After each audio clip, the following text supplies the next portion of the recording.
नमस्ते साथियों। तो ये मैं जो वीडियो बना रहा हूँ, मतलब इतनी मेहनत मैंने शायद ही पहले कभी और की होगी। मतलब पिछले 6 महीने से मैं अलग अलग जगह गया हूँ, लोगों से मिला हूँ पर्सनली जाके, जो लोग लीग ऑर्गेनाइज़ कराते हैं। और मतलब जो चीज़ें मैंने जानी है ना वहाँ पे, एक होता है कि आप ऑनलाइन सब पढ़ते हो, एक होता है आप मिल के जानते हो, मतलब कि कैसे चीज़ें काम करती हैं, कैसे मतलब मैंने कहीं ना कहीं किसी बुकीज़ के साथ किसी अलग फॉर्म में काम तो किया ही हुआ है। बट अलग से जानना कि कैसे पंटर्स टीम्स खरीद सकते हैं अच्छी लीग्स में जहाँ इंटरनेशनल प्लेयर्स खेल रहे हैं, वो बहुत ही एक मुश्किल काम है। और मुझे पता नहीं ये वीडियो रिमूव होगा कि नहीं। और मैं ऐसी कोई वो फालतू की कॉन्स्पिरेसी थ्योरीज नहीं बनाऊंगा कि यार ये बुकी को लग रहा है कि बुकी मतलब इससे हार जाएगा तो बुकीज ने डिलीट करवा दिया। असल में जो इन्फॉर्मेशन जो प्रोहिबिट की जाती है, जो मतलब कॉन्ट्रैक्ट में लिखा होता है, जो भी वो आपको सामने से देते हैं, उसमें यही लिखा होता है कि आप ये चीज़ कहीं पे भी शेयर नहीं कर सकते। मैं ऐसे फालतू की कॉन्स्पिरेसी थ्योरीज बनाने के लिए, सिंपैथी गेन करने के लिए कि बुकीज़ वीडियो डिलीट करा रहे हैं, ऐसा कुछ नहीं है। यहाँ पे जो हम लोग को कॉन्ट्रैक्ट मिलता है, जब भी वो डिस्कशन होता है, वो हमेशा प्राइवेट रहता है, उसमें से आप कोई भी चीज़ पब्लिक नहीं कर सकते। तो मैंने भी एक कोशिश की है यहाँ पे, मतलब कि जितना ज़्यादा हो सके कि उतना सेंसर करूँ चीज़ों को।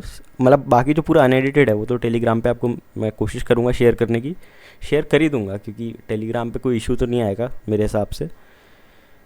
तो चलिए स्टार्ट करते हैं। मतलब जो मैं बता रहा हूँ ना, इतना हार्ड वर्क मैंने शायद ही पहले कभी किया होगा किसी चीज़ के लिए। मतलब इतनी अलग अलग जगह से इन्फॉर्मेशन गैदर करना कि कैसे क्रिकेट फ्रेंचाइजी खरीद सकते हैं, उनकी कॉस्ट कितनी होती है, क्या ये फीजेबल भी है कि लोग खरीद पाएँ, मतलब आम लोग, जो आम 100 रुपये वाला पंटर है वो मिलके इसमें उसका एक हिस्सा हो, उतना ही सेम जितना एक 10 करोड़ या 100 करोड़ कमाने वाले पंटर का है, उतने से खेलने वाले पंटर का है। मतलब मेन प्रॉब्लम ये है ना, जो आप एग्जैक्ट प्राइस है टीम का किसी लीग में, वो मतलब जो अच्छे इंटरनेशनल प्लेयर खेल रहे हो, काफ़ी अच्छे खासे इंटरनेशनल प्लेयर, टीम्स के अलग अलग नेशनल टीम्स के कैप्टन, इंटरनेशनल टीम्स के कैप्टन, वो बहुत मुश्किल है जानना। मतलब ये तो आप बहुत आसान है, आप इंटरनेट पे जाके किसी भी फ्रेंचाइज की कॉस्ट निकालो जो लीग ऑलरेडी स्टार्ट हो चुकी है, वो तो बहुत आसान है, आपको आराम से मिल जाएगा कि ये टीम इतने की बिकी, इतने की बिकी, अगर आप थोड़ा बहुत भी रिसर्च करोगे तो। पर जो लीग अभी स्टार्ट नहीं हुई है, जो लीग स्टार्ट होने वाली है, जिसमें अच्छे खासे इंटरनेशनल प्लेयर्स खेल रहे हैं, जिसका पहला ही सीज़न है, उसका जब आपको फ्रेंचाइज खरीदने के लिए आप जाओ, अलग अलग लोगों से मिलो, तब आपको समझ में आता है कि कैसे चीज़ें काम करती हैं, और तब ये लगता है कि हाँ ये पॉसिबल भी है करना। मतलब जो एग्जैक्ट फ्रेंचाइज कॉस्ट थी वो निकालने में और वो जानने में, क्योंकि ये सब इन्फॉर्मेशन काफ़ी कॉन्फिडेंशियल रहती है, वो लोग भी डरते हैं शेयर करने से सामने वाले कि कौन बंदा है, कैसा है। अलग अलग जगह मैं फ़्लाइट से गया, उन लोगों से बात की, बट मैं बताऊँ ना, कोई होप नहीं थी स्टार्टिंग में। स्टार्टिंग के 2-3 महीने अलग अलग जगह गया, जहाँ जहाँ पॉसिबल था, जहाँ जहाँ मीटिंग ऑर्गेनाइज़ की। फिर मुझे सडनली अपॉर्चुनिटी मिली कि यहाँ एक फ्रेंचाइज़ ख़रीद सकते हैं जो फीज़ेबल भी है, मतलब ख़रीदना पैसों से, और जो अभी स्टार्ट नहीं हुई है, जो स्टार्ट होने वाली है, जिसमें अच्छे खासे इंटरनेशनल प्लेयर खेल रहे हैं। मतलब तब मुझे लगा कि हाँ यार मेहनत मेरा रंग लाई। मतलब ऐसा था, it was a dream come true for me.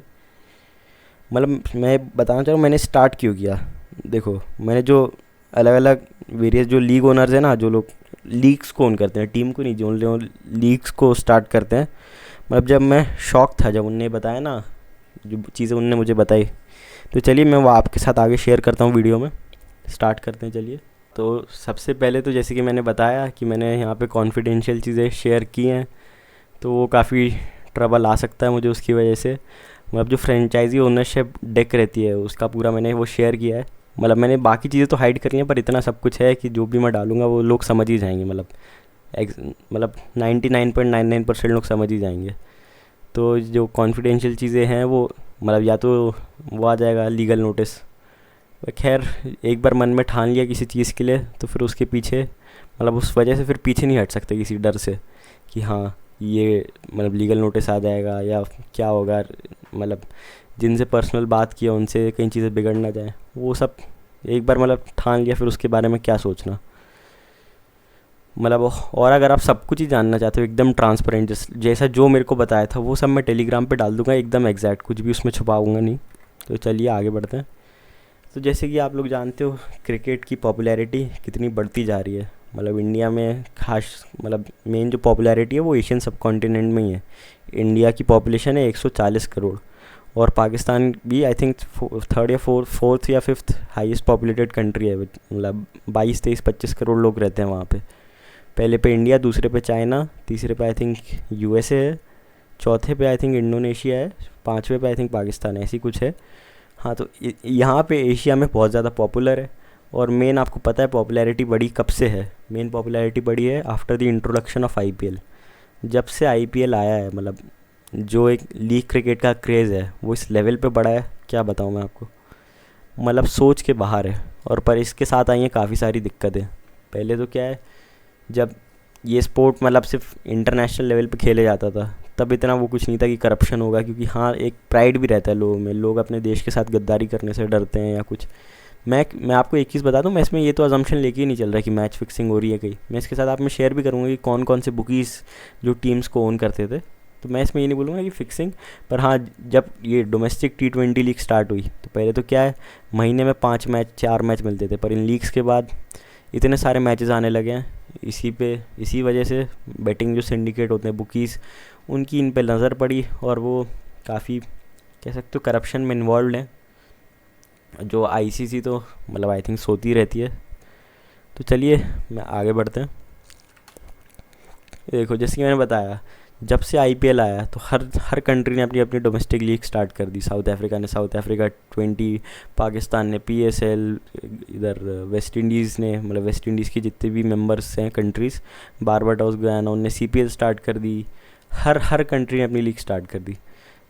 उसमें आपका इंग्लैंड में T20 ब्लास्ट, ऑस्ट्रेलिया में बिग बैश, बांग्लादेश में बांग्लादेश प्रीमियर लीग, श्रीलंका में श्रीलंका प्रीमियर लीग, और अब तो नए नए फॉर्मेट आ गए T10।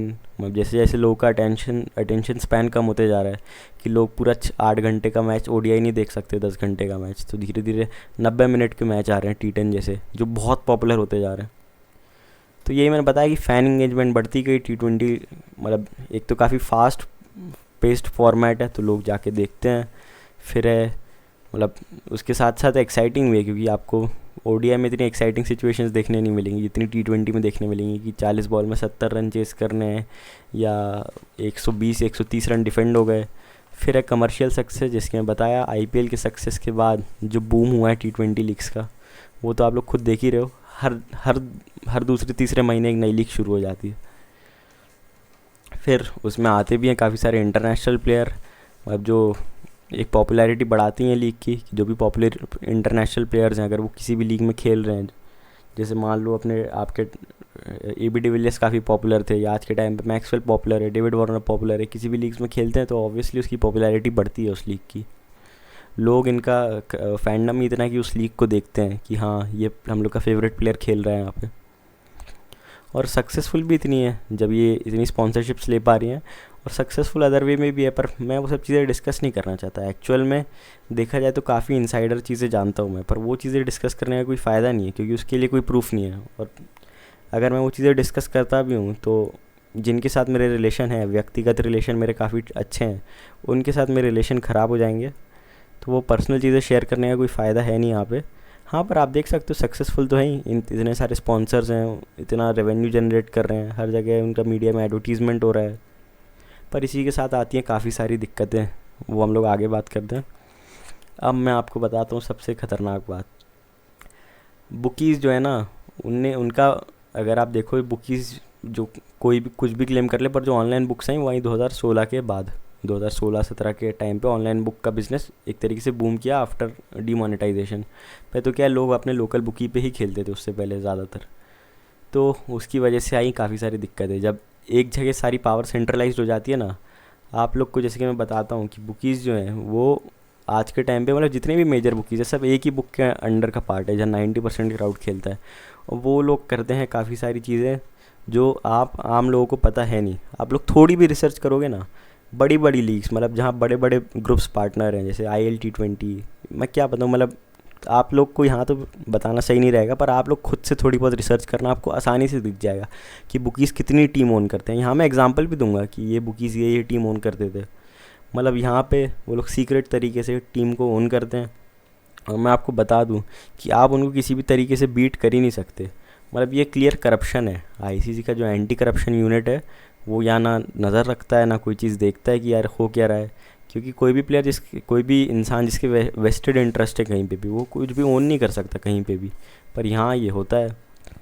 और आप में से कुछ लोग पूछोगे भी मुझसे कि यार दिक्कत क्या है, अगर बुकीज़ टीम को ओन कर रहे हैं तो दिक्कत क्या है? मतलब अगर जब तक वो मैच फिक्सिंग नहीं कर रहे हैं, पर एक रिस्क तो रहता ही है ऑब्वियसली। अगर कोई इंसान जिसके इंटरेस्ट है किसी चीज़ में, तो वो एक ऑब्वियसली पॉसिबिलिटी है कि मैच फिक्सिंग होती है। और यहाँ देखो कोई बोलने का फ़ायदा नहीं है। अब जैसे कल दसुन शनाका ने नो बॉल डाली 4 एक ही ओवर में। अब उसको आप कोइंसिडेंस कह सकते हो, कुछ भी कह सकते हो, पर ये डाउट तो क्रिएट करता ही है ना। हज़रत बिलाल की आप नो बॉल देख लो, मतलब आई थिंक 1 फुट से ज़्यादा की नो बॉल होगी। मोहम्मद आमिर जैसी नो बॉल थी वो। खैर वो सब पे डिस्कस करने का कोई फ़ायदा नहीं, पर एक चीज़ है कि समझदार आदमी को सब समझ आता है कि क्या सर्कस चल रहा है।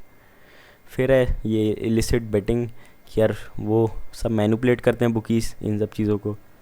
पर प्रॉब्लम यहाँ है ना दोस्त, कि जब आईसीसी की गाइडलाइन स्ट्रिक्टली प्रोहिबिट करती है कि बुकीज़ या कोई भी इंसान इसकी इंटरेस्ट है यहाँ पे, वो ये सब चीज़ें ओन नहीं कर सकता, पर ऐसा होता है। मैं आपको वो भी दिखाऊंगा पूरा जो एंटी करप्शन कोड होता है, जो पूरा कॉन्स्टिट्यूशन बनाया उन लोगों ने, उसको कैसे वायलेट किया जाता है खुलेआम, सामने ही सामने, पूरा लाइव प्रूफ के साथ आगे दिखाऊंगा मैं आपको। ये लोग मतलब इतना तक है, आप देखोगे आईसीसी के हिसाब से जो शाकिब अल हसन या किसी बहुत से प्लेयर्स का बैन होता है, वो ये होता है कि अगर उनको अप्रोच भी आया है कुछ मैच फिक्सिंग या किसी चीज़ का, तो उन्हें वो रिपोर्ट करना पड़ता है। पर वो आजकल तो कुछ हो ही नहीं रहा। जब बुकीज़ ही टीम ऑन कर रहे हैं, तो आप समझ लो किस लेवल पे पहुंच गया है। मतलब कितना आसान है उनके लिए बड़े बड़े इंटरनेशनल स्टार्स को रीच आउट करना। मतलब मेरा ऐसा मानना है ना कि बुकीज़ अगर टीम ऑन कर रहे हैं, मतलब पर्सनली मेरा ऐसा, उसमें कोई दिक्कत नहीं है। पर दिक्कत है आप लोग के लिए। आप लोग अगर देखो तो आप कुछ कुछ नहीं जानते, आप किसी भी तरीके से उनको बीट नहीं कर सकते। आप पूछोगे भाई कैसे? भाई जब मैं ये नहीं कह रहा कि वो मैच फिक्सिंग करके आपको हराएंगे, पर भाई जब बुकीज़ के पास एग्जैक्ट नॉलेज है पिच की, वेदर की, प्लेयर्स की, किस हिसाब से वो तो टीम का इंटेंट भी डिसाइड कर सकते हैं। आप लोग अगर, मैं आपको बताऊंगा कि कैसी चीज़ें काम करती हैं आगे, अगर आप फ्रेंचाइजी ओन करते हो तो। पर अगर आप एक फ्रेंचाइजी ओन करते हो, आप अपना खुद का कोच अपॉइंट करते हो, वो कोच बताता है कि किस इंटेंट से खेलना है प्लेयर्स को, वो सब कुछ वो बताता है। तो सब कुछ डायरेक्टली इनडायरेक्टली आप ही के कंट्रोल में, अगर आप एक टीम ओनर हो तो।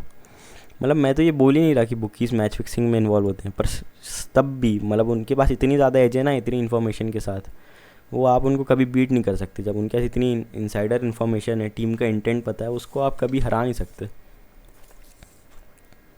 आप एक मतलब आम पंटर जो है वो इमेजिन नहीं कर सकता है अपनी नॉलेज से उनको हराने के लिए। जब उनके पास इनसाइडर इन्फॉर्मेशन ही है, तो आप अपनी नॉलेज का क्या ही कर सकते हो। भले ही मैं बोल रहा हूँ ना मैच फिक्सिंग कर ही नहीं रहे वो लोग, मैं तो ये कंसिडर ही नहीं कर रहा। तो चलिए आगे बढ़ते हैं। फिर है book makers control on cricket franchises. मतलब ये लोग एक तो सीक्रेट, जैसे मैं ये देख रहा हूँ आप इमेज में, कि कैसे ये लोग एक तरीके से सर्कस करा रहे हैं ग्राउंड पे। बुकीज़ जो है मतलब वो इंटेग्रिटी जो है ना गेम की, आप कह सकते हो वो सीरियसली कॉम्प्रोमाइज़ है। कि भाई पता नहीं जिस इंसान की इतने इंटरेस्ट हो वो क्या क्या कर सकता है। वरना अनइवन प्लेइंग फील्ड है, जिसकी मैंने आपको बताया कि अगर making it virtually impossible for ordinary punters to win against the house. मतलब अगर वो टीम ओन कर रहे हैं, तो आप इम्पॉसिबल है एक तरीके से कि आप उनसे लॉन्ग टर्म में कभी भी जीत सको, क्योंकि उन्हें सब पता है कि फैंसी क्या खोलनी है, सेशन क्या खोलना है, क्या चीज़ क्या खोलनी है।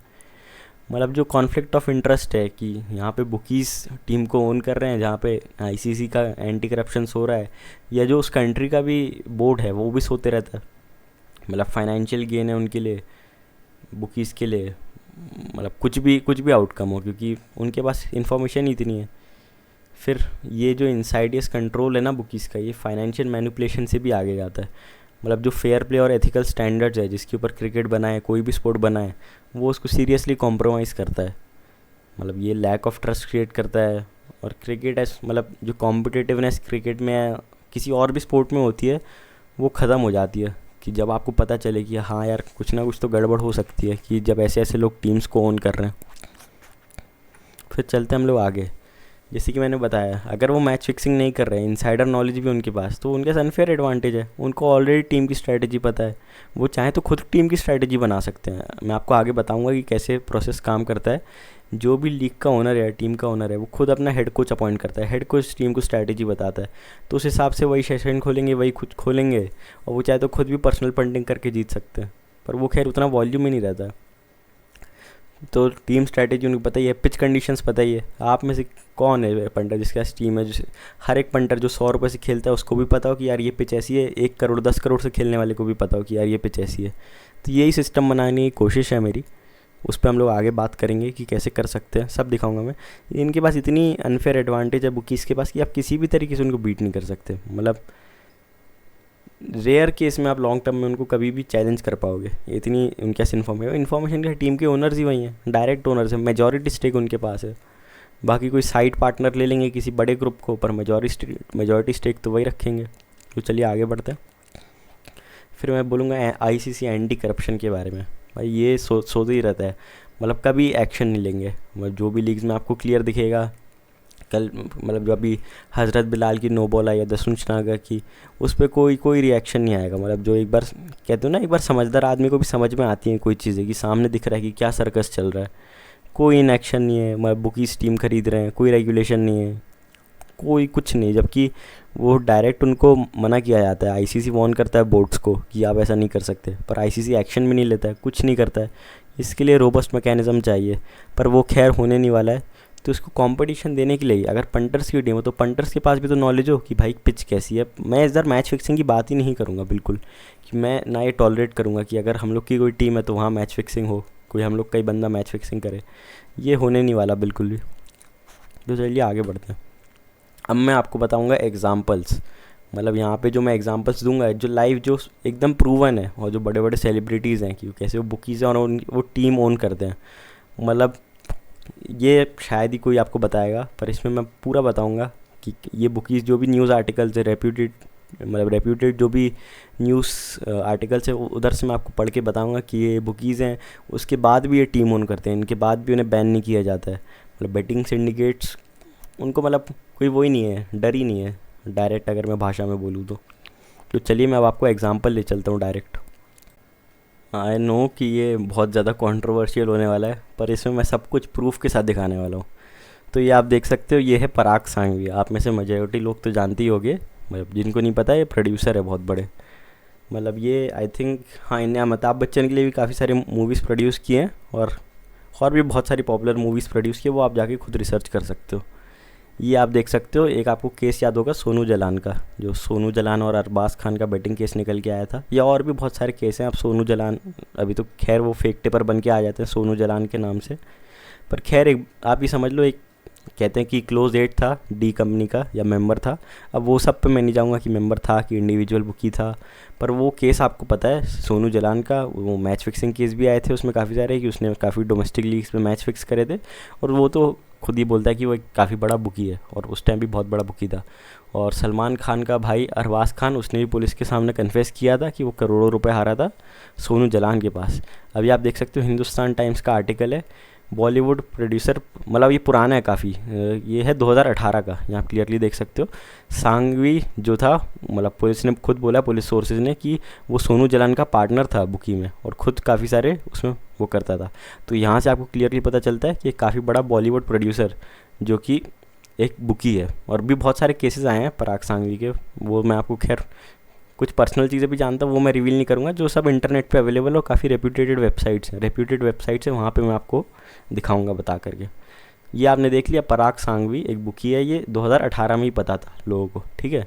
अब मैं आपको दिखाता हूँ आईसीसी, मतलब जो एंटी करप्शन है वो क्या काम करता है, मतलब सोते रहता है। फिर ये आप देख सकते हो कर्नाटका टस्कर्स, ये इस इंसान के बारे में आपको बताऊँगा। ये है शजी उल मुल्क, मतलब इनकी पुरानी हिस्ट्री है कि ये कुरनूल की एरिस्टोक्रेसी जो नवाब फैमिली है वहाँ से आते हैं, और इन्हीं ने T10 स्पोर्ट्स को इंट्रोड्यूस करा था। T10 इन्हीं का ब्रेन चाइल्ड है। ये आप देख सकते हो, इन्होंने एक मतलब जो कर्नाटका टस्कर्स एक टीम थी T10 में, आपको पता होगा, उसका पुराना ओनर भी वो भी एक बुकी था, उसको भी मतलब वो भी इन सब चीज़ों में इन्वॉल्व था। वो पता लग जाता है कहीं ना कहीं से, तो कुछ ना कुछ जब एकदम सामने आ जाए तब ये लोग एक्शन लेते हैं, ठीक है। इन्होंने बोला, ये आर्टिकल भी बहुत पुराना है, ये है 2019 का, ठीक है, ये है 2019 का, आप क्लियरली देख सकते हो।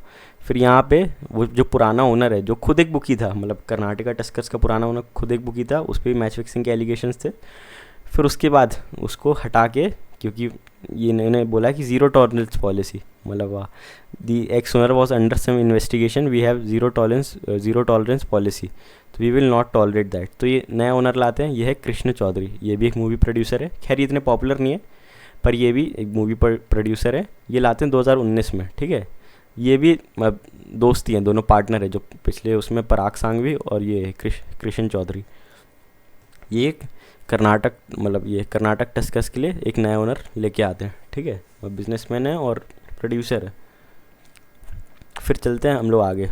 फिर ये आप देख सकते हो, ये जितने भी लोगों को पता होगा 2021 में मतलब जो बैन हुआ था, एक पुणे करके टीम थी आबू धाबी T10 में, पुणे की टीम को बैन कर दिया गया था। पुणे डेविल्स थी आई थिंक, इसमें दिया होगा, हाँ पुणे डेविल्स ही थी शायद। ये लोग, ये दोनों, ये आप देख सकते हो, जैदी इनका कोच था, पराग सांघवी और चौधरी दोनों ओनर थे, ठीक है, इस टीम के। ये लोग, ये आर्टिकल कब का है, मतलब आई थिंक 2021, मतलब 2021 में बैन हुए थे, आर्टिकल शायद अभी का है।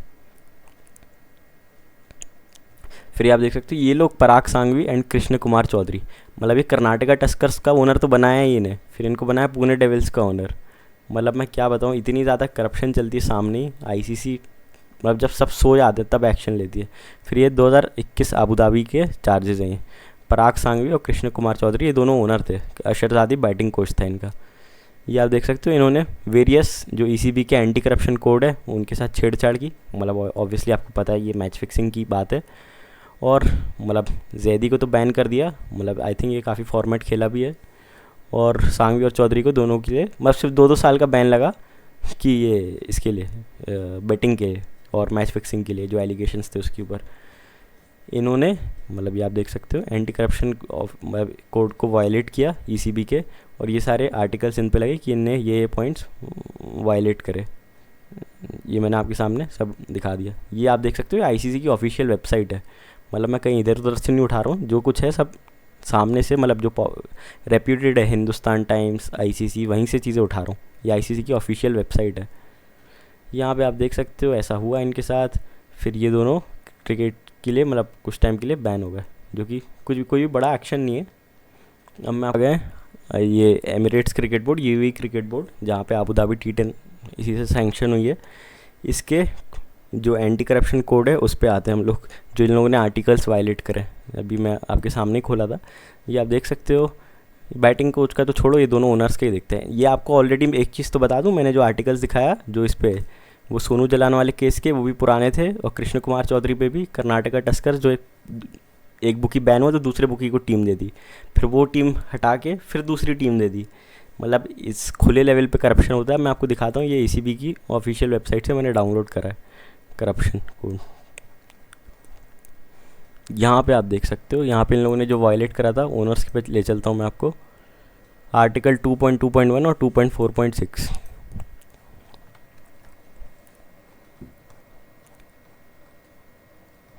ये आप देख सकते हो, प्लेसिंग एक्सेप्टिंग लिंक। ये आपको मतलब जितने भी लोग हैं, आई एक्सपेक्ट कि मेजॉरिटी ऑफ लोग पंटर ही देख रहे होंगे, तो उनको पता है कि यहाँ पे ये लोग बेट लगा रहे थे किसी डोमेस्टिक मैच में जिस टीम के ओनर है, ठीक है। ये खुद ही बैटिंग कर रहे थे उस टीम पे जहाँ ओनर है, और आपको पता है किस हिसाब से बैटिंग कर रहे होंगे, क्यों बैटिंग कर रहे होंगे, जिस टीम के मालिक हैं। अब आप लोग खुद इतने समझदार हो, आपको पता होगा ये लोग किस लिए बैट कर रहे होंगे। फिर आर्टिकल 2.4.6, इसको वायलेट किया इन लोगों ने। ये ले चलते हैं 2.4.6 पे। ये आप देख सकते हो, विदाउट फेलिंग और refusing to cooperate in any investigation. जो आईसीसी या इन लोग का जो डोमेस्टिक बोर्ड है यूएई का, वो कोशिश कर रहा होगा इन्फॉर्मेशन जानने की। एंटी करप्शन यानी मैच फिक्सिंग, आप लोग को पता ही है, एंटी करप्शन जो है वो मैच फिक्सिंग को देखता है कि कहीं करप्शन ना हो क्रिकेट में।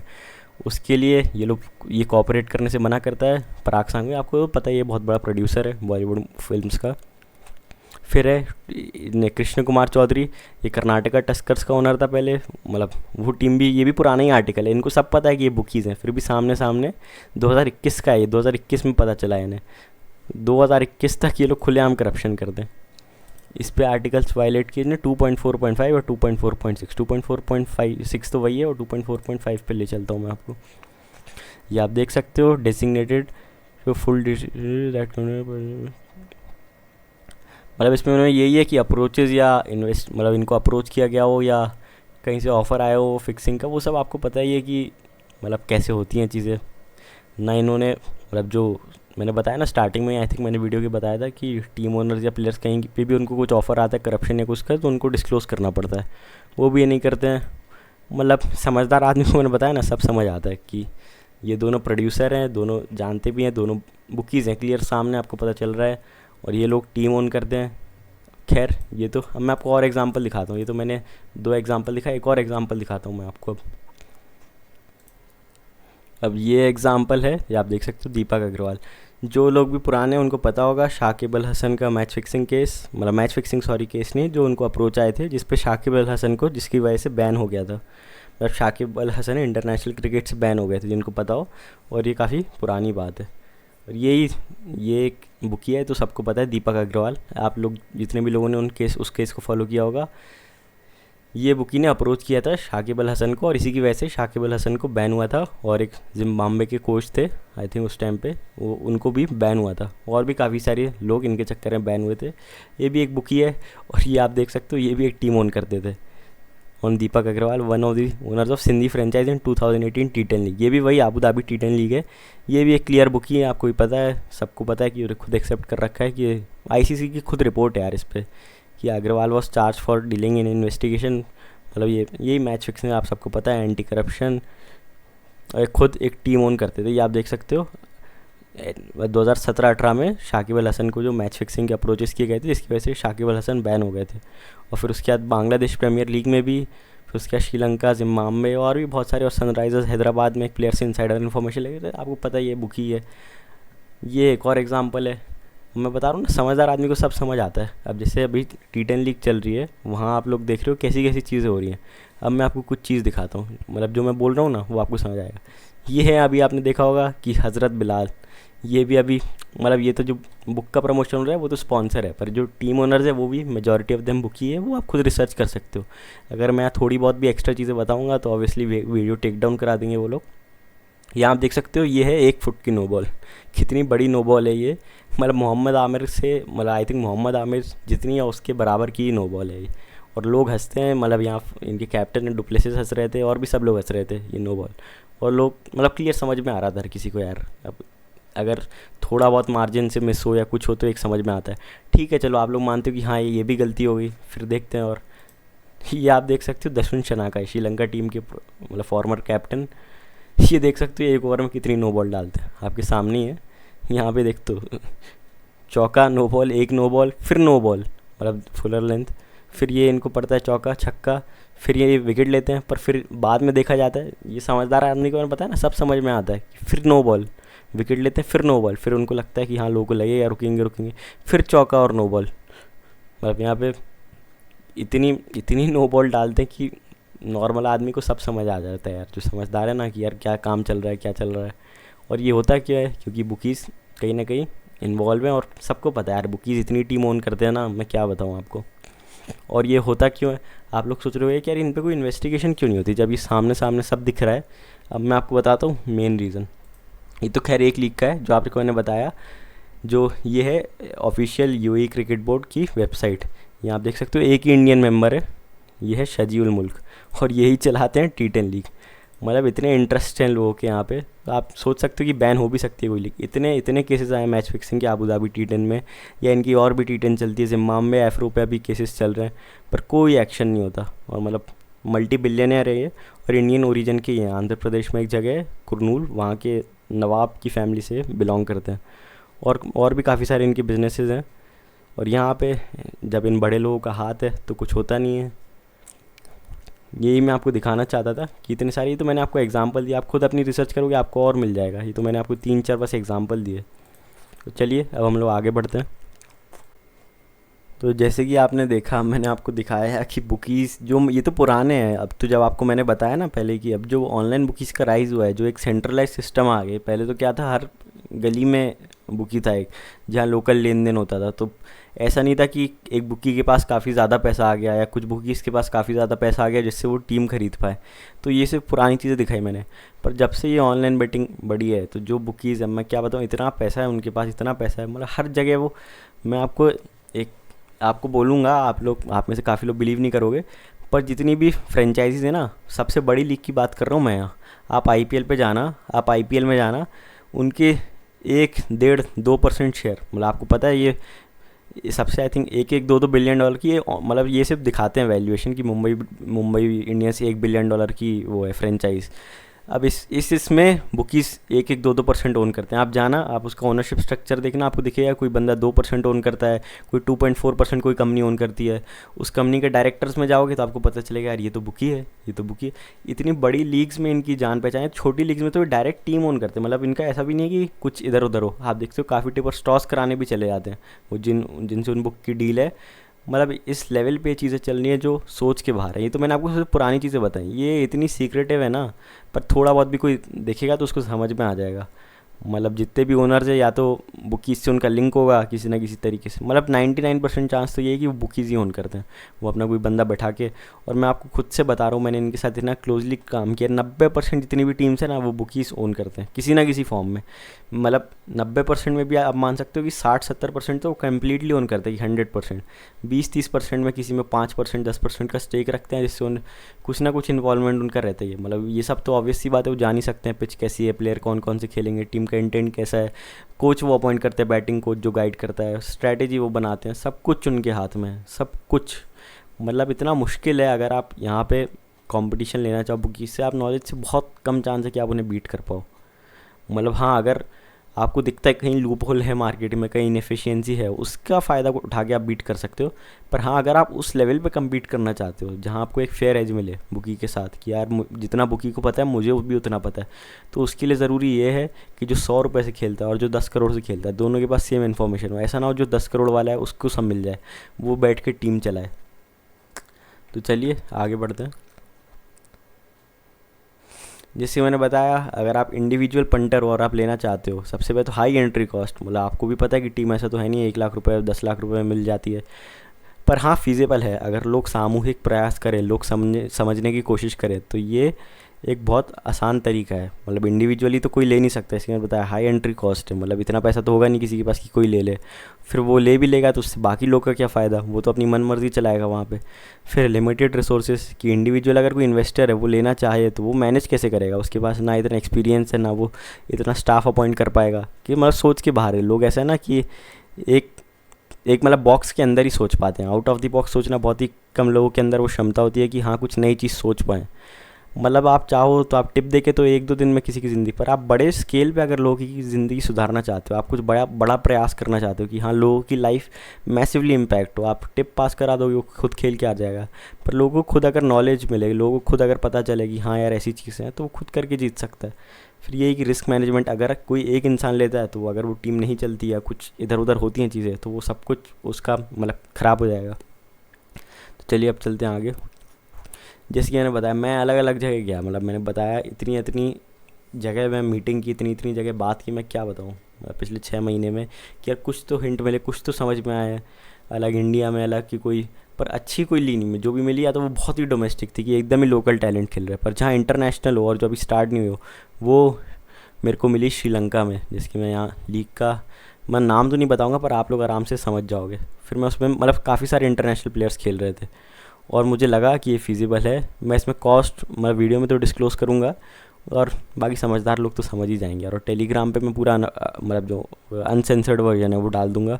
यहाँ पे तो मैंने बताया जैसे कि कुछ चीज़ें सेंसर करके ऑब्वियसली डालनी पड़ेंगी, वरना दिक्कत आ सकती है। और 99% चांस है वीडियो हट जाएगा, मतलब मोर देन 99%। पर देखते हैं भगवान की कैसी कृपा रहती है। जो है मतलब सच्चे दिल से कर रहे हैं, अगर सच्चे दिल से कर रहे हैं तो भगवान भी सपोर्ट करता है। लोगों को लगता है कि हाँ यार कुछ ना कुछ तो है, निस्वार्थ भाव से कोई चीज़ कर रहे हैं। अब खैर हम लोग के हाथ में तो सिर्फ कर्म करना है, बाकी जो होगा वो ईश्वर के हाथ में। तो जैसे मैंने बताया, मैं मतलब फ़िलासफ़ी पे आ गया। मैं कोशिश करता हूँ कि फ़िलासफ़ी ना हो के सिर्फ क्रिकेट की नॉलेज दूँ, क्योंकि ज़्यादातर लोग तो सिर्फ फ़िलासफ़ी से कनेक्ट करते हैं। जैसे कि मैंने बताया कि मतलब बंदे स्टे कर तभी करते हैं जब उनको 30 मिनट 40 मिनट का ऑडियो दिखे, जब आप उनसे दिल की बातें करो। पर वो मेरा काम है नहीं। अगर वो होगा ना, लोग डालते इसलिए उनको भी पता है कि मेंबर स्टे तभी करता है अगर किसी को। पर मैं यहाँ किसी को रोकना नहीं चाहता। जो यहाँ मेरे थॉट प्रोसेस को समझ जाएगा वो खुद समझ जाएगा कि मैं क्या करना चाह रहा हूँ। जैसे मैं बताया, यहाँ पे जो टॉप इंटरनेशनल प्लेयर्स जो थे वो पार्टिसिपेट कर रहे थे। जैसे कि कुशल मेंडेस, मतलब वनिंदु हसरंगा, जो टॉप के इंटरनेशनल प्लेयर्स हैं। ड्वेन प्रेटोरियस, ये श्रीलंका की लीग है जिसके मैंने बताया। मोहम्मद आमिर, इफ्तिकार अहमद, पतिराना, निशंका, एलेक्स सेल्स, राजपक्षा, बांग्लादेश के पुराने कैप्टन शाकिब अल हसन। नाम तो नहीं बताना, लोग समझ ही गए होंगे यार, ऑब्वियस सी बात है। यहाँ पे टॉप के इंटरनेशनल प्लेयर्स थे। फ्रेंचाइजी की जो टर्म्स थी वो मैंने डिस्कस की, अलग जाके वहाँ जाके अलग चीज़ें समझी कि कैसे पॉसिबल हो सकता है और कि कैसे अपॉर्चुनिटी मिल सकती है पंटर्स के साथ एक सामूहिक प्रयास से टीम खरीदने की। तो चलिए अब मैं आपको डायरेक्ट उसी पे ले चलता हूँ। वहाँ पे मैंने मेन चीज़ तो मैं छुपा दूंगा, बाकी जो जो पॉसिबल होगा शो करना वो मैं शो करता हूँ आपको। तो ये आप देख सकते हो, ये आप समझ ही गए हो यार, मतलब यहाँ पे टोटल 6 टीम्स थी जो मुझे सामने से बताया गया, जो मैंने उनसे मीटिंग की, फिर उन्होंने मुझे भेजा। और स्ट्रिक्टली मना है कहीं भी दिखाने के लिए, पर मैं कोशिश कर रहा हूँ कि यहाँ पे इतना दिखा दूँ कि मतलब समझ तो सभी जाएँ, पर ये भी है कि एक डिस्क्लेमर हो जाए कि मुझे कोई प्रॉब्लम ना है इन फ्यूचर, या इन फ्यूचर जो भी इसको आगे चलाता है उसको प्रॉब्लम ना है। तो ये मतलब ये टीम्स के नाम तो काफ़ी चेंज हो गए, हम्मन टोटा वगैरह। तो ये आप देख सकते हो यहाँ पे 6 टीम्स थी टोटल, उसमें से 5 बिकी हुई थी, और मुझे जो टीम का खरीदने का ऑफ़र था वो था जाफना। मतलब यहाँ सिटीज़ मैटर नहीं करती हैं, आप कोई भी टीम ओनर है उसको कोई मैटर नहीं करता कि वो कौन सी सिटी के नाम से ले रहा है। तो मुझे जो टीम ऑफ़र हुई वो थी जाफना, मतलब मैं चाहता तो जाफना की टीम मुझे वो सेल करने को रेडी थे। पर मैं जो मेरा प्रयास है अगर उस हिसाब से चलता, अगर मैं लेता या कोई और लेता, वो मैं आगे बताऊंगा कि प्रॉब्लम क्या थी यहाँ पे। तो चलिए आगे चलते हैं। टोटल 6 टीम्स थी जो इधर इन लोगों ने मुझे बताई, 5 उसमें से बिक चुकी थी। मेरे पास लास्ट ऑप्शन था वो था जाफना की टीम खरीदने का। यहाँ पे वो अभी तो काफ़ी चेंज हुआ है, पर ये काफ़ी पुराना है, जो मैंने बताया ना पिछले 6 महीने से मैं लगा हुआ हूँ इसमें। कोलंबो, जाफना, कैंडी और मोर्टुआ, गाले और पोर्ट सिटी। तो चलिए अब मैं आपको आगे ले चलता हूँ। हाँ, फिर मुझे आगे था ये, मैंने आप देख सकते हो ये हाइड कर दिया ये ब्लैक ब्लैक से। यहाँ पे ऊपर जो नाम भी था लीग का वो सब। फिर ये उन्होंने बताया कि इनकी पुरानी लीग में, यहाँ आपको समझ आ ही रहा होगा कि ये सारे प्लेयर खेले हैं। इस प्ले मतलब इनकी जो अलग से लीग चलती है सेम फॉर्मेट में अलग जगह पे, यहाँ पे वो सारे प्लेयर खेलते हैं, बड़े बड़े प्लेयर्स, उनका नाम दे रखा था, ये आप देख सकते हो। फिर उन्होंने बताया कि कौन कौन से प्लेयर्स खेलेंगे, वो खैर हुआ नहीं। मतलब जो मैंने अभी ऑक्शन और ड्राफ्ट हुआ इसका, उसमें वो हुआ नहीं। ये सारे प्लेयर्स के नाम थे कि ये लोग एक्सपेक्टेड है मतलब पार्टिसिपेट करने, बड़े बड़े प्लेयर्स हैं, पर इसमें से काफ़ी लोग आए नहीं। कुछ लोग आए, शाकिब अल हसन, और भी काफ़ी सारे लोग हैं, डेविड वीस, और भी बहुत से लोग थे, ये जदरान वगैरह, सब ने मतलब ये लोग रजिस्टर किए यहाँ पे। ये बहुत इंपॉर्टेंट है, ध्यान से ये सब देख रहे हो आप, मैंने ब्लैक से हाइड कर दिया। सीज़न 1 आप समझ ही गए हो आप लोग क्या है ये। दिसंबर 2024 से इसका सीज़न 1 स्टार्ट होना था। फिर यहाँ पे थी फ्रेंचाइजी ओनरशिप की सारी टर्म्स, ये उधर से मेरे को रिसीव हुआ है, और ये स्ट्रिक्टली मना है। मतलब ये पहली स्लाइड थी जो मैंने आपको दिखाई नहीं, शुरू की 10-12, वहाँ पे सब ये लिखा हुआ है कि आप कहीं भी शेयर नहीं कर सकते, और क्या क्या कॉन्सिक्वेंसेज है अगर आप कहीं पे भी शेयर करते हो। पर यहाँ मैं डरा हुआ नहीं हूँ किसी से भी कि मैं शेयर करने से डरूँ कहीं पे भी कोई भी चीज़। फिर ये आप देख सकते हो फ्रेंचाइजी ओनरशिप, मतलब फिर यहाँ पे इन्होंने नाम वाम लिख रखा है, वो मैंने हाइड कर दिया। फिर यहाँ पे पूरा दे रखा है कि as an investment cricket franchises has a very successful track record. खैर हम लोग को उससे तो मतलब था नहीं कि क्रिकेट फैन, हम लोग ये था कि मेरी कोशिश यही है कि बुकीज़ जो 90% 90% टीम खरीद के बैठे हैं, जिनके पास इतनी इन्फॉर्मेशन है, जो मतलब मैं वो तो नहीं बोलूँगा कि करप्ट प्रैक्टिसेस में इन्वॉल्व रहते हैं, उसके बारे में तो खैर कोई कमेंट नहीं कर सकता मैं ना ही ये चाहूँगा कि यहाँ पे जो हम लोग मिलके एक सामूहिक प्रयास से टीम खरीदे उसमें कोई इशू आए। तो आप देख सकते हो क्रिकेट फ्रेंचाइजीज जो हैं उनका सक्सेसफुल रिकॉर्ड है विद वैल्यूएशन जो हर साल बढ़ती हैं। जैसे आपको पता होगा मुकेश अंबानी मान लो मुंबई इंडियंस $100 मिलियन की खरीदी, आई थिंक $111 मिलियन की खरीदी थी, आज उसकी वैल्यूएशन बिलियंस ऑफ डॉलर्स में। तो यही कि आपकी वैल्यूएशन बढ़ती रहेगी फ्रेंचाइज की। और फिर फेम, क्रेडिबिलिटी, प्लेजर, ये आप देख सकते हो, ये मतलब एक तरीके से एरिस्टोक्रेसी का काम है। मतलब कैसे हो ना, एक तरीके से आप टाइम पास के लिए लेते हो सब, जब आपके पास काफ़ी सारा पैसा आ जाता है। पर बुकीज़ जो हैं वो इसको काफ़ी ख़राब कर रहे हैं यहाँ पे, मतलब चीज़ें एकदम बर्बाद करते जा रहे हैं। फिर उन्हें दे रखा है एक फ्रेंचाइजी पैसे कैसे कैसे कमाता है। फिर है फ्रेंचाइजी स्पॉन्सरशिप बेच के आपकी टी शर्ट, पैंट, हेलमेट पे स्पॉन्सरशिप आएंगी, उससे आपको पैसा आएगा। फिर सेंट्रल पूल रेवेन्यू होता है जो मतलब जो पूरी लीग को कमाई होती है, स्टेडियम के टिकट सेल से हो, स्टेडियम में जो एडवर्टीजमेंट हो रही है जो उन्हें स्पॉन्सर किया है, ये आप देख सकते हो। दैट कंसिस्ट ऑफ ब्रॉडकास्टिंग के जिसने राइट लिया, टिकटिंग एंड अदर राइट्स। इसमें गारंटी भी दी थी जो मुझे उन्होंने एक्सप्लेन किया था, वहाँ पे मैंने उनसे बहुत डिटेल में बात की थी कि कैसे कर सकते हैं, इसको कैसे किया जा सकता है। यहाँ पे देख सकते हो आप 6 टीम थी टोटल। यहाँ पे ईच टीम के मतलब 6 इंटरनेशनल प्लेयर्स थे, हर टीम 6 इंटरनेशनल प्लेयर्स ले सकती है। इसमें कोई ऑप्शन नहीं था, इसमें ड्राफ्ट था प्लेयर्स का ड्राफ्ट, और बाकी एक वो था मतलब ऑप्शन नहीं, वहाँ पे आप सिलेक्ट कर सकते थे कौन कौन से प्लेयर्स आप ले रहे हो। वो उसमें एक स्टार प्लेयर होना चाहिए, ग्रेड ए प्लेयर, इसमें सब मैं आपको बताऊँगी फ्रेंचाइजी कॉस्ट कितनी। तो यहाँ पे आप देख सकते हो 6 इंटरनेशनल प्लेयर आप ले सकते थे मैक्सिमम, और बाकी आपको लोकल टैलेंट श्रीलंका प्लेयर्स का लेना था। बहुत काफ़ी मतलब इसमें कोई इशू नहीं है। फिर चलते हैं आगे। फिर इन लोगों ने मेरे को बताया कि आप कैसे कैसे कमा सकते हो स्पॉन्सर्स के थ्रू। ये सारा पैसा फ्रेंचाइजी को ही जाता है। तो जैसे कि जो भी आप टीम खरीदोगे वो यहाँ पे मतलब ज़्यादातर आज के टाइम पे तो क्या जितने भी बुकीज़ है वो इतने खुद प्रॉफिटेबल है कि वो क्या करते हैं, वो अपना ही स्पॉन्सर अब खुद टीम लेते हैं बस स्पॉन्सर करने के लिए। वो खैर मैं बताऊँगा जो अंदर की चीज़ें वो बाद में। ये आप देख सकते हो प्लेटिनम स्पॉन्सर आप बेच सकते हो फ्रंट पे, फिर प्रेजेंटिंग स्पॉन्सर, ये सब उनने बताया था कि कितने कितने का भी बेच सकते हो। मैंने आगे बात भी की थी, काफ़ी स्पॉन्सर वो रेडी थे कि हाँ हाँ हम लोग ले लेंगे, आप आगे बढ़ो इस चीज़ में। फिर असली स्पॉन्सर अलग अलग जगह पे कि यहाँ यहाँ आप कहाँ भी स्पॉन्सर कर सकते हो। फिर यहीं पे एसोसिएट स्पॉन्सर कि आप हेलमेट और कैप के साइड में यहाँ पे। फिर पैंट पे सपोर्टिंग स्पॉन्सर, ट्राउज़र लोगोस। फिर यहाँ इन लोगों ने बताया था इन स्टेडिया एलईडी पेरीमीटर का मतलब ये फ्रेंचाइजी को 5% शेयर मिलेगा और 50% डगआउट पे जो भी ब्रांडिंग होगी उसका शेयर मिलेगा। और फिर यहाँ पे जर्सी स्पॉन्सरशिप और अलॉट मतलब जो ये मतलब जो परसेंटेज है वो इन सब चीज़ों पे ही मिलेगा। बस पे जो ब्रांडिंग हो रही है, सोशल मीडिया वेबसाइट पे जो ब्रांडिंग हो रही है, player group images, match awards etcetera etcetera, और भी काफ़ी सारी चीज़ें थी, ये सब फ्रेंचाइजी को मिलती। मतलब ये सारे, ये तो खैर छोटा सा पार्ट है। और इसमें एक मिनिमम गारंटी भी थी जो उन्होंने मुझे दी थी। फिर ये है सबसे ज़्यादा इम्पॉर्टेंट, मैं आप चाहूँगा आप लोग एकदम ध्यान से देखो इसे। ये वैसे डिस्क्लोज़ करना मना होता है पर मैं यहाँ बता रहा हूँ। यहाँ पे एग्जैक्ट कॉस्ट मैं आपको दिखा रहा हूँ, मैंने बाकी सब चीज़ें तो हाइड कर दी जहाँ पता चल रहा है कि लीग का नाम। यहाँ पे आप देख सकते हो टोटल कॉस्ट ऑफ फ्रेंचाइजी लिखिए $7.5 मिलियन। $7.5 मिलियन को अगर आप कन्वर्ट करोगे तो आपको पता चलेगा ये तो बहुत ज़्यादा है यार, इतना पैसा तो हम लोग कैसे भी इकट्ठा नहीं कर सकते। पर मैं आपको बताता हूँ इसमें कैच क्या है। $7.5 मिलियन हुआ लगभग 63 करोड़ 25 लाख 50,000 रुपीज़, यानी 63 करोड़ 25 लाख रुपए लगभग। अब आप कहोगे यार ये तो बहुत मुश्किल, पर आप नीचे देखोगे इसमें लिखा है payable at the rate $7,50,000 per year, मतलब आपको हर साल सिर्फ $7.5 लाख देने हैं। इसमें भी अगर चाहें तो नेगोशिएशन कर सकते थे। आगे मैंने इतनी आगे बात बढ़ाई नहीं क्योंकि मुझे सबसे पहले यहाँ पे शो करना था। यहाँ पे आप देख सकते हो अगर $7.5 लाख को करें तो आप उसको वो करोगे तो ये होता है 6 करोड़ 32 लाख रुपए। ये कोई बड़ी बात नहीं है, जब आप देखोगे ना आपको हर साल देना है ये, और मतलब हर एक साल में इतनी यहाँ से कमाई है। या आप कह सकते हो अगर लोग सामूहिक प्रयास करें, मैं खैर पैसा नहीं मांगने वाला, वो मैं शुरू से ही बोलता आया हूँ कि किसी से ₹1 ले लूँ कि हाँ भाई आप मेरे को पैसे दे दो हम लोग मिलके, वो करने ही नहीं वाला क्योंकि फिर वो वहाँ लोग हक जमाने लगेंगे अपना।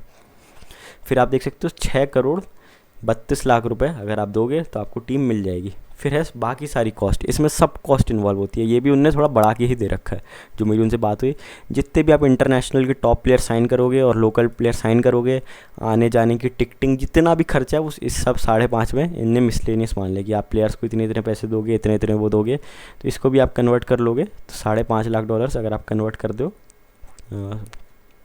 $5.5 लाख भी लगभग 4 साढ़े 4 करोड़ के आसपास बन जाएगा, 4 करोड़ 63 लाख के आसपास। हाँ तो 4.5 ये मान लो और वहाँ आपका 36 वो मान लो, टोटल 10-11 करोड़ का मतलब टोटल सीन था। मतलब इतना खर्चा है, इससे ज़्यादा आपका एक भी रुपये नहीं लगना ये।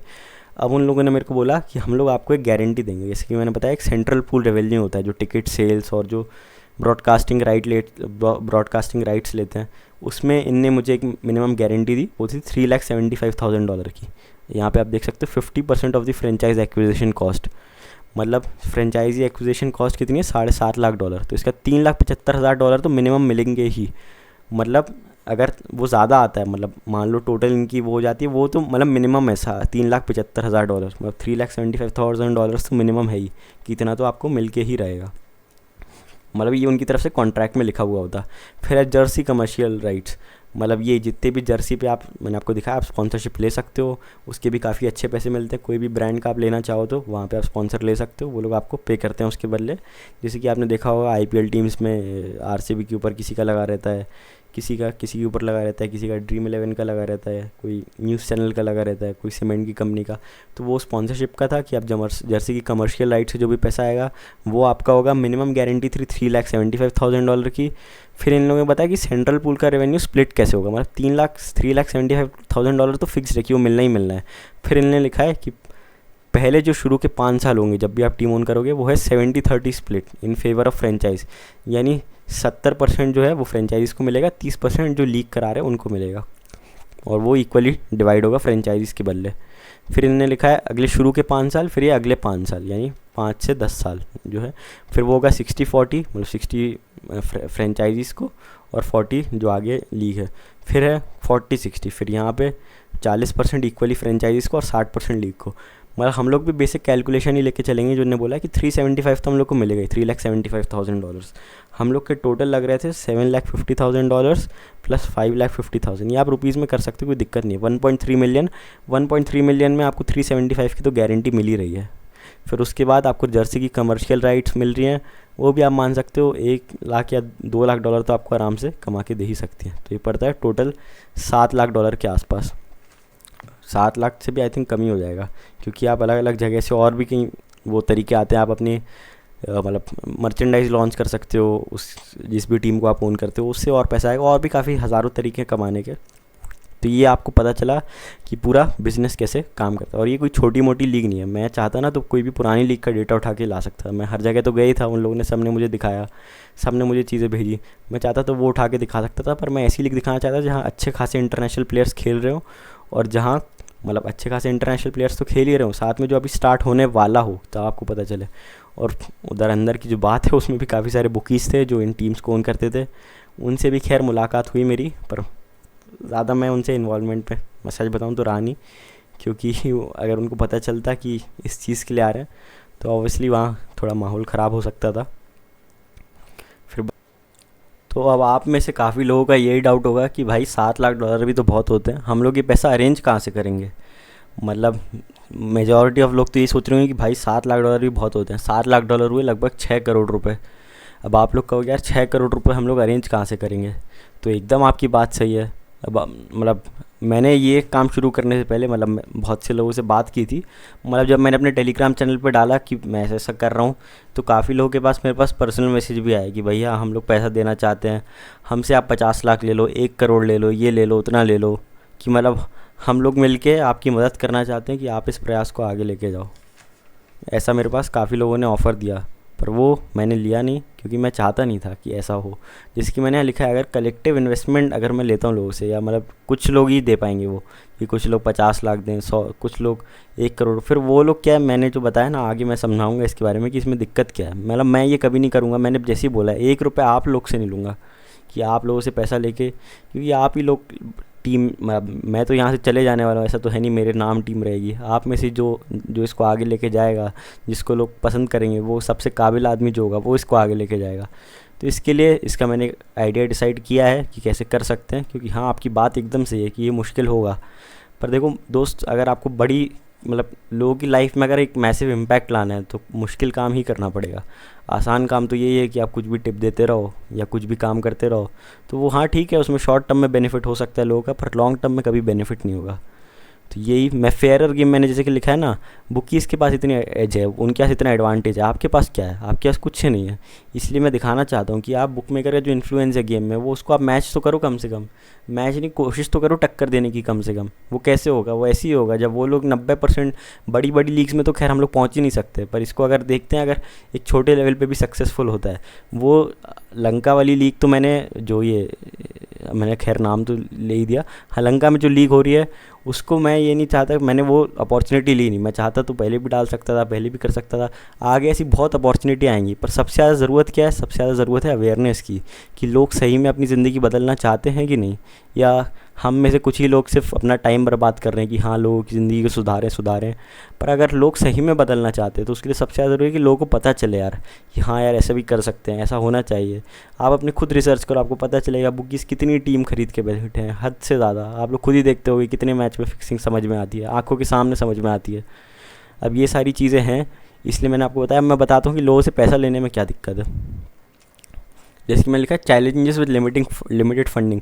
जैसे अगर मैं आता हूँ, मैं जैसे बहुत से लोगों ने मैसेज की भैया हम लोग से 50 लाख ले लो, 1 करोड़ ले लो, 25 लाख ले लो। काफ़ी लोग हैं जो चाहते हैं भला हो पंटर्स का, पर दिक्कत ये अनड्यू इन्फ्लुएंस। जैसे कि मैंने लिखा है ना, मैं ऐसा नहीं चाहता कि वो एक को दंडाधारी सिपाही आ जाए वहाँ पे, डंडाधारी की वो किसी और को घुसने ही ना दे, उसको लगे कि यार मैंने पैसे दिए तो मेरा हक इसमें होना चाहिए, मैं इसका पार्टनर होना चाहिए, मैं इसका मालिक बनना चाहिए। भाई लोगों के लिए है, 100 रुपये वाला भी उतना ही मालिक है, जो 10 करोड़ 100 करोड़ का खेलता है वो भी उतना ही मालिक है। यहाँ कोई पैसे से किसी की वैल्यू ना हो, इसलिए मैं ये कभी नहीं करूँगा कि आप लोग में से कुछ जो अमीर लोग हैं वो लोग मिलके पैसा दें, उनके साथ मिलके मैं कभी चाहूँगा ही नहीं ऐसा हो। कि मतलब आगे भी बहुत अपॉर्चुनिटी आएंगी, तो एक छोटी सी लीग है, आगे चल के और बड़ी लीग्स की अपॉर्चुनिटी आएंगी, पर लोगों में सबसे ज़्यादा ज़रूरी है अवेयरनेस फैलाने की। इसलिए मैं कोई पैसा भी नहीं मांगता कि यार ऐसे ऐसे कर सकते हैं ये सामने आपके सामने ओनरशिप रहेगी। मैं कभी नहीं चाहूँगा कि कुछ लोग आके वो लोग पैसा दें, जिसकी मैंने लिखा है ना, concentrated funding leads to a lack of diverse perspective. कोई बंदा 100 रुपये दे रहा है, कोई 50 लाख, कोई मैच है आपको लग रहा है वो 50 लाख वाला अपना हक जमाएगा इस चीज़ पे। तो इसलिए मैं कभी ये नहीं चाहूँगा कि लोगों से पैसा लेके करूँ। और ये ऐसा नहीं कि मेरे चैनल के लिए होगा, मतलब जैसे आप लोग, अगर हम लोग की मिलके एक टीम लेते हैं, आप लोग मिलके एक टीम लेते हो, तो उसमें सब सब लोग का हिस्सा होगा। ऐसा नहीं मेरे चैनल वालों को ही सिर्फ मिले या उन लोग को ही, जितने भी टेलीग्राम पे हर जगह पता चलेगा कि ये पंटर्स की टीम है। मतलब लोग, ऐसा नहीं है आप में से जो लोग मुझसे जुड़े हुए हो सिर्फ उन्हीं लोग को फ़ायदा पहुँचे, जितने भी लोग यार, लोगों की ज़िंदगी सुधरे, कम से कम कुछ तो उनकी ज़िंदगी में इम्प्रूवमेंट है किसी तरीके से, तो बुकी को मैच कर पाएँ कि हाँ भाई हम लोग को भी पता है, हम लोग की भी टीम है, हम लोग के भी पास प्लेयर हैं, वो प्लेयर आपको खुद नॉलेज देंगे, वो आपको पता है ना, वीडियोस, वो पिच वगैरह, वो हर चीज़ होगी, वो सिर्फ आपके भले के लिए। फिर है शॉर्ट टर्म फोकस, जैसे कि मैं लिखा है कि शॉर्ट टर्म गेंस के लिए अगर मैं, मतलब जो होगा वो बंदा, उसको तो यही होगा कि यार शॉर्ट टर्म में वो ज़्यादा से ज़्यादा हो सकता है करप्ट प्रैक्टिसेस में इन्वॉल्व हो, मैच फिक्सिंग है, वो मैं कभी नहीं चाहता कि ऐसा कभी हो और वो लॉन्ग टर्म स्टेबिलिटी को डैमेज करे। फिर है रिसोर्स लिमिटेशन, अगर एक आदमी 5-10 आदमी मिलकर इसको चलाते हैं तो उनके पास कितनी एक्सपर्टीज़ है, अगर पर आप में से जो सबसे काबिल लोग हैं वो मिलकर पूरी टीम को चलाएंगे। मेरे पास तो खैर इतना टाइम है नहीं कि मैं दिन भर वहाँ जाके बैठूँ या मैं वहाँ जाऊँ भी, तो आप में से जो सबसे काबिल आदमी वही टीम को खरीद, मतलब चलाए वहाँ बैठ के, जितना है पूरा, जितना उसका, आप में से जो सबसे काबिल आदमी जो क्रिकेट एनालिसिस में सबसे अच्छा हो, जो प्लेयर सिलेक्शन में सबसे अच्छा हो, वो प्लेयर सिलेक्ट करे ऑक्शन के लिए, सब में आप ही लोग मैनेज करो। आप में से सबसे काबिल लोग जो हो, जिनके पास अच्छी समझ है, वो इसको आगे लेके जाओ, आगे इसको आगे बढ़ाओ, लोगों की ज़िंदगी को सुधारो। यही मेरी कोशिश है इस चीज़ से। क्योंकि जैसे अगर कुछ 10-15 लोग आएंगे, वो उनके पास उतनी एक्सपर्टीज़ है, पर जब एक वेरियस ग्रुप, जैसे कि मैंने बताया ना, मैं विजडम ऑफ क्राउड में यकीन करता हूँ। जब भी ज़्यादा लोग आते हैं, एक क्राउड का डिसीजन, भले ही कोई कितना भी इंटेलिजेंट आदमी हो, उसके डिसीजन से हमेशा बेस्ट होता है पूरे क्राउड का डिसीजन। इसलिए मैं चाहता हूँ कि एक या 5-10 लोग मिलके मुझे पैसा ना दे, या कोई लोग, मैं चाहता ही नहीं कि आप लोग से पैसा लूँ। फिर आप लोग कहोगे यार ये करेंगे कैसे, इसके पीछे मैंने बहुत डीप रिसर्च की है। अब मैं आपको बताता हूँ ये कैसे होगा या किस हिसाब से इसको पॉसिबल करने की मैंने सोची कोशिश की है। तो ये मैं आपको एक ऑडियो सुनाता हूँ मलिक मुंबई का। 15 करोड़ रुपया महीने का, रेड्डी अन्ना 15 करोड़ रुपया देता है मुझे, जाओ। ये आपने ऑडियो सुना। अब मैं आपको बताता हूँ कि ये कैसे पॉसिबल हो सकता है। ये हो सकता है बुक की प्रमोशन या कहीं से भी। मैं यहाँ बुक की प्रमोशन लेने के लिए नहीं कह रहा, पर आपको भी पता है, आपने सुना यहाँ 15 करोड़ रुपए हर मंथ मिल रहे हैं।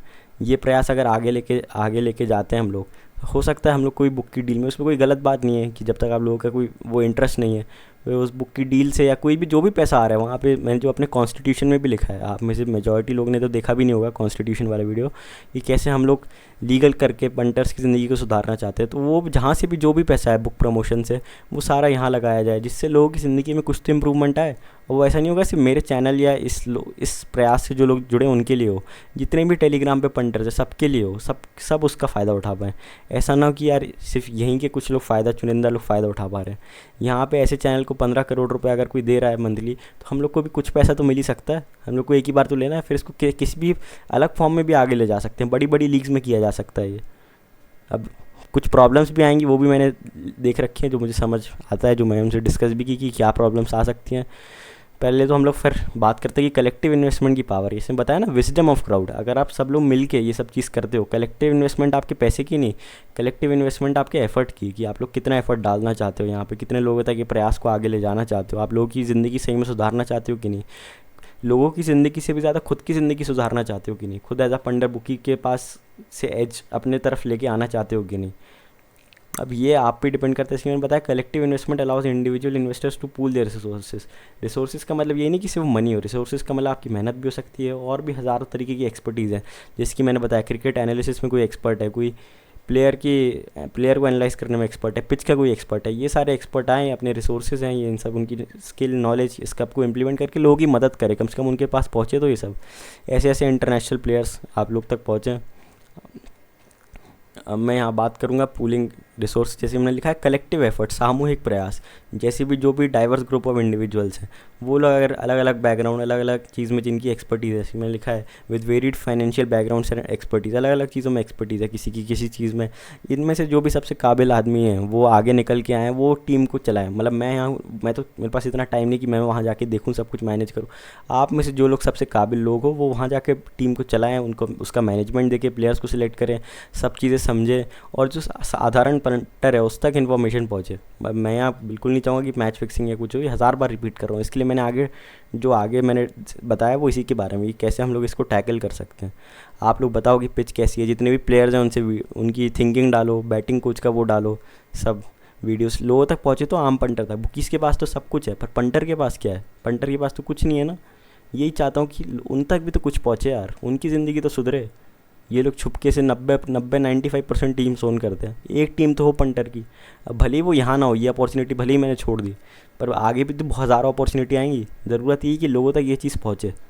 कोई इतनी बड़ी बात नहीं है यहाँ पे करोड़ों रुपए जो लोग उठा रहे हैं अपने फालतू की चीज़ों के लिए उठा रहे हैं। यहाँ पे पंटर्स की, मैंने तो बताया ना, एक भी रुपये मैं यहाँ से उठाने नहीं वाला चैनल से, कि एक भी रुपये मेरे पर्सनल चीज़ के लिए खर्च हो रहे हैं, या एक पर्सनल मैं सैलरी भी ले रहा हूँ। आगे जो भले ही चलाता है उसका मैं कुछ कह नहीं सकता, पर सबसे काबिल आदमी चलाए इसमें से, आपसे निकल के। मैं बताया कलेक्टिव एक्सपर्टीज़ लेवरेज की जा सकती है फ्रेंचाइजी को ओन करने में, फाइनेंशियल प्लानिंग, मार्केटिंग और प्लेयर रिक्रूटमेंट। कि भाई एक्सपर्टीज़ जो एक मैंने बताया ना, कलेक्टिव विजडम ऑफ क्राउड, कि जो क्राउड की सोच समझ है वो एक किसी भी एक्सपर्ट से ज़्यादा होती है। फिर वही कंबाइंड रिसोर्सेज फ्रेंचाइजी को अनेबल करेंगे, इंफ्रास्ट्रक्चर, टेक्नोलॉजी, इन सब चीज़ों में काफ़ी हेल्प होगी, क्योंकि जब आप ये चीज़ कर रहे हो तो आपके पास और भी अपॉर्चुनिटी आती जाएंगी नई नई। फिर है शेयर नॉलेज, आप में से लोग जो चलाओगे इसको, उनके पास नॉलेज अच्छी खासी होगी और एक्सपीरियंस। उससे क्या होगा, स्पोर्ट्स और उसके डायनेमिक्स की अलग अंडरस्टैंडिंग बिल्ड होगी। जब आप एक बार इन्वॉल्व हो गए, जब एक 100 रुपये वाला पंटर जिसकी लिमिट ही 100 रुपये है, वो जाके वहाँ देखेगा कि कैसी चीज़ें काम करती हैं, जब उसको एक्टिवली पार्ट लेने का मौका मिलेगा कि लीग की पार्टिसिपेशन में, तो आप समझो ना कितनी ज़िंदगी सुधरेगी, कितने लोगों को डीप इंसाइट मिलेगी कि कैसे असल में चीज़ें काम करती हैं। फिर मैं बताया कि प्रॉब्लम्स क्या क्या आएंगी। ये सबसे बड़ी प्रॉब्लम आएगी, मतलब एक तो मैंने बताया पैसे की प्रॉब्लम, वो उसका मैंने सॉल्यूशन निकाला। फिर है आईसीसी एंटी करप्शन, मतलब ये लोग दिक्कत तो देंगे कि अगर आप पंटर टीम खरीद रहा है, बुकीज़ के तो खैर इतना ये लोग करते नहीं हैं, जैसे कि मैंने बताया। वो उसके पीछे मैंने आपको रीजंस भी बताया कि किस किस लेवल पे करप्शन हो रहा है। जो आईसीसी के एंटी करप्शन हेड है एलेक्स मार्शल, उनकी भी स्टेटमेंट आई थी कि कैसे बुकीज़ इसमें इन्वॉल्व हो गए और बहुत डोमेस्टिक जितनी भी T20 T10 लीग्स हैं उनमें कितने लेवल, हाई लेवल का करप्शन है। इसमें प्रॉब्लम्स आएगी कि इंक्रीज स्क्रूटनी, मतलब जो टीम्स ओन्ड होंगी, मैंने पहली पॉइंट में लिखा है teams owned by punters will face intense anti corruption investigations. इसलिए मैंने शुरू से ही बोल रखा है कि भाई मैच फिक्सिंग नहीं करेंगे, कुछ भी उल्टा सीधा नहीं करना है हम लोग को बेसिक नॉलेज तो हो कि भाई पिच कैसी है, प्लेयर कैसे खेलते हैं, टीम इंटेंट क्या रहने वाला है, वो तो पता हो कम से कम बेसिक, कि भाई सब पंटर्स को पता है। ऐसा नहीं जो मुझसे जुड़े सिर्फ उनको, पूरे टेलीग्राम जितने भी लोग हैं, जितने भी साधारण से साधारण पंटर है जो टेलीग्राम पे भी नहीं है, उसको भी पता हो कि भाई ये हम मेरी टीम है। वो खुद से कह सके कि भाई मेरी टीम है। ऐसा ना हो कि ये एक इंसान की टीम है, 10 इंसान की टीम है। ये कि वो लोग मतलब इन्वेस्टिगेशन तो फेस करेंगे ही, उनको हो सकता है वो हर चीज़ में ध्यान रखें कि कुछ होना हो। इसलिए मैंने बोला कि ऐसा ना हो कि कोई मैच फिक्सिंग है वो, इसलिए जो सबसे काबिल आदमी होगा, हम लोग का यकीन है कि मैच फिक्सिंग इन सब चीज़ों में नहीं पड़ना है। फिर इसमें बोलता है कॉन्फ्लिक्ट ऑफ इंटरेस्ट कंसर्न्स, मतलब ये बैटिंग इंटरेस्ट और टीम मैनेजमेंट, उसमें सस्पिशियस सबको हो गई कि भाई ये लोग फिक्स तो नहीं है कहीं, कि भाई ये एक पंटर्स के द्वारा चलाई गई टीम है, इसमें कई वो सब चीज़ें देखी जाएंगी। पर उसके लिए जो मैंने सॉल्यूशन आगे निकाल ही रखा है। फिर रेगुलेटरी हर्डल्स की आईसीसी जो रेगुलेशन है वो मतलब सिग्निफिकेंट रिवीजन्स होने पड़ेंगे अगर पंटर्स को टीम खरीदना है। फिर ट्रांसपेरेंसी इश्यूज़, कि भाई अगर फाइनेंशियल ट्रांसपेरेंसी चाहिए, मतलब जो छोटे इन्वेस्टर्स हैं उनसे, तो वही है। तो इसलिए मैंने इसका सॉल्यूशन ये निकाला है कि जो छोटे मोटे पंटर हैं, जो 100 रुपये वाली लिमिट वाले भी हैं, 1000 रुपये वाला खेल है, 10,000 वाले, उनकी भी उतनी हिस्सेदारी जितने किसी बड़े इंसान की है। फिर है एनफोर्समेंट डिफ़िकल्टीज़, मतलब रेगुलेशंस करना और इंडिविजुअल पंटर्स के लिए वो एक काफ़ी मेजर चैलेंज होगा, पर सबका सॉल्यूशन मैंने निकाल रखा है। अब चलते हैं आगे। फिर बताया इंटीग्रिटी कैसे मेंटेन करेंगे, यही जो सबसे इम्पॉर्टेंट है, जिससे हम लोग की जो पिछली प्रॉब्लम्स है वो हुई। तो सबसे पहला फेयर प्ले, मतलब एकदम एथिकल चीज़ें तरीके से होंगी, कोई भी मैच फिक्सिंग या कुछ वो चाहिए ही नहीं। मतलब जो भी आदमी आएगा वो एकदम चुन के सबसे जो काबिल आदमी है, जिसको पता हो कि भाई बता रखा हो कि भाई ऐसे नहीं करना है, जो हम लोग को है सिर्फ नॉर्मल इन्फॉर्मेशन देनी है, ना आपको खुद इंडल्ज होना है ना किसी और को होने देना है इन सब चीज़ों में। फिर ज़ीरो टॉलरेंस, मतलब मैंने बताया मैच फिक्सिंग और करप्शन के लिए एक चीज़ टॉलरेट नहीं होगी अगर हम लोग की टीम होती है तो इन फ्यूचर, जो कि ऑब्वियसली होगी। मतलब काफ़ी लोग को तो ये इम्पॉसिबल अभी लग रहा होगा भाई, मैंने पर बताया ना मेरे तरकश में भी 100 से ज़्यादा बांड है, तो मैं भी कुछ आगे जो अपने सबसे मेन चीज़ें हैं वो आगे आपको बता रहा हूँ, आगे तो और भी चीज़ें आएंगी धीरे धीरे करके। फिर मैंने बताया कि मेरी एम है यार, लोगों की ज़िंदगी सुधरे, पंटर्स की जो सबसे ख़राब है अक्रॉस वेरियस फील्ड्स, भले ही वो स्टॉक मार्केट के ट्रेडर से कंपेयर कर लो, जुआरी मतलब शराबी से कंपेयर कर लो, सबसे ज़्यादा ख़राब लाइफ पंटर की है। फिर डाइवर्स ओनरशिप, कि भाई आप अगर अलग अलग लोग ओन कर रहे हैं तो उससे ट्रांसपेरेंसी और अकाउंटेबिलिटी रहेगी, कि एक आदमी की नहीं है कि भाई वो चाहे तो सब छुपा ले। जब सब कुछ पब्लिक की है तो फिर उसमें ट्रांसपेरेंसी हमेशा मेंटेन रहेगी, इससे ये सारी चीज़ें सॉल्व हो सकते हैं। तो आप लोग अब आखिरी में पाओगे कि भाई अब हम लोग करें क्या, मतलब हम लोग किस तरीके से इसमें कंट्रीब्यूट कर सकते हैं। तो मैंने बताया ना, मेरे को पैसे नहीं चाहिए कि भाई आप 1,000 रुपये दो, 5,000 रुपये दो, 10,000 रुपये दो, कोई बड़ा आदमी तो 50 लाख रुपए दो। मैं ये कि भाई मैसेज ज़्यादा से ज़्यादा लोगों तक मतलब पहुँचाओ, भले ही वो मेरा चैनल ज्वाइन ना करे, कुछ ज्वाइन ना करे, पर भाई लोगों तक ये मैसेज तो पहुँचे कि कम से कम यार आप लोग के पास भी तो एक टीम हो। जब बुकीज 90-95% टीम ओन करके बैठे हैं, आपके पास एक टीम तो हो जिसमें आप खुद मैनेजमेंट में हिस्सा ले पाओ, जो आप ही की हो, जो ऐसा ना हो कि कोई इंसान ने खरीद के रखी हो, जो आप ही बैठ के देख पाओ, आपको प्लेयर्स की नॉलेज हो, पिच की नॉलेज हो, एग्जैक्ट आपको पता हो कि फैंसी सही दे रहा है कि नहीं। इसलिए मैं मेन यही चाहता हूँ कि आप लोग सपोर्ट करो, ये हम लोग जो प्रयास लेके चल रहे हैं इसको आप लोग सपोर्ट करो, लोगों तक फैलाओ, कि ओपन ग्रुप में जाओ, लोगों को बताओ कि यार ऐसा भी हो सकता है, ऐसा भी पॉसिबल है। लोगों की थिंकिंग कैपेबिलिटी तो सुनो, मैं बोला है ना यहाँ पे लोग बंधवा मजदूर बन गए, वही टिपर चलते आ रहे हैं, उनकी बंधवा मजदूरी कर रहे हैं। भाई उनसे बाहर निकल के खुद की ज़िंदगी सुधारने के बारे में भी तो सोचो, कि जो भी लोग इस सोच में विश्वास रखते हैं कि यार पंटर की ज़िंदगी सुधारनी चाहिए, पंटर आप ही हो, आपको खुद की ज़िंदगी सुधारने पर ध्यान देना चाहिए। इसलिए मैं चाहता हूँ आप में से लोग इसको आगे प्रयास को फैलाएं आगे। फिर जैसे कि मैंने बताया और भी तरीके हैं कि कैसे इसको आगे बढ़ाया जा सकता है, कैसे अलग डील लेके या कहीं से भी प्रमोशन करके जो भी पैसा आएगा सब यहीं पे खर्च होगा। कोई एक इंसान इसको चलाए ना कि यार ये मैं चला रहा हूँ, फिर मेरा बच्चा चला रहा है, सबसे काबिल आदमी चलाए, उसको भी लोग अपनी पसंद से चुन के आगे निकालें। मेरा कहना यही है। बाकी आप टेलीग्राम पे पूरा ये इसका अनसेंसर्ड वर्जन देख सकते हो जो मैंने शेयर किया है, और बाकी आप ज्वाइन वगैरह अगर आप करना चाहो तो वो आपकी मर्ज़ी है, मैं डिस्क्रिप्शन वगैरह में लिंक डाल दूँगा। बाकी थैंक यू गाइस।